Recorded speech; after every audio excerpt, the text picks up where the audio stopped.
Lisa Briggs from the Roost Company is here taking your plant and garden questions at 270-9933. And we will start. Hi, Lisa. How are you?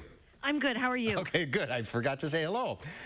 Let's start with Linda in Janesville. Hi, Linda. What's your question? Oh, hi. I have on my plants, the tomatoes and now the pepper plants too, it's black spots, and it's horrible this whole season. And as I understand, I think it will die off in the wintertime, but it's also my geraniums that I bring in the porch where it doesn't freeze. Okay. I don't know what to do about them so that they're not going to wind up with all this and be dying and shriveling up on me. Well, there were a ton of fungal diseases around, just kind of hanging around this year. We had a really big year for fungus, and so what the spots on your tomatoes and peppers are probably not the same as the spots on your geraniums. So the tomatoes and peppers, just make sure that when you pull them out of your garden, that you maybe put them out for the city so they go into the city compost. That their piles get hot enough to kill off fungal spores. And then maybe next year, if you're planting in ground with your tomatoes and peppers, plant them in a different spot of your vegetable garden to give that stuff a chance to work out of the soil. You can also use a preventative fungicide, an organic one next year, and that will help control it if we have another year.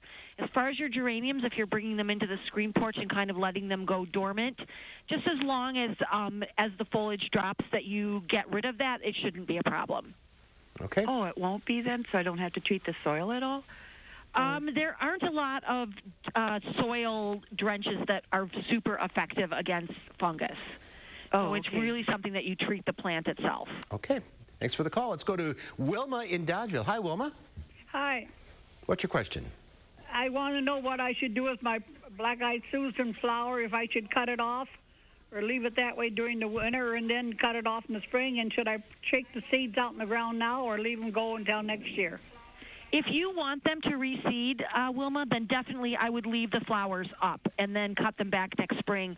Also, some of those seeds tend to be pretty attractive to some overwintering birds, so they will feed the birds, and what the birds leave will then reseed for next year. If you cut them back now, unless you shake the seed all over the place, then you lose that reseeding ability. So I'd just leave them up. Okay, thank you. Thank you. You're welcome. All right, let's go to Barb in Reedsburg. Hi, Barb. Hi. What's your question? What can you put in the ground to keep the rodents from eating bulbs, like daffodil bulbs? Okay, so rodents don't really eat daffodil bulbs because daffodil bulbs are a little bit toxic. They do, however, eat a lot of other bulbs, especially tulips. Those are like candy.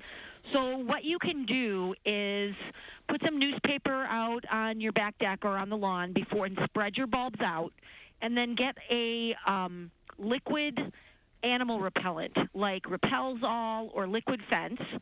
Plug your nose, spray them with a spray bottle, and then go back in your house for a couple hours so that the smell will dissipate, and then go ahead and plant them. Okay. There'll be enough left on the bulbs to sort of prevent the critters from eating them, but it takes a couple hours for it to get to the point where you can't smell it anymore, and it is really disgusting, so go back in the house. Thanks for the warning.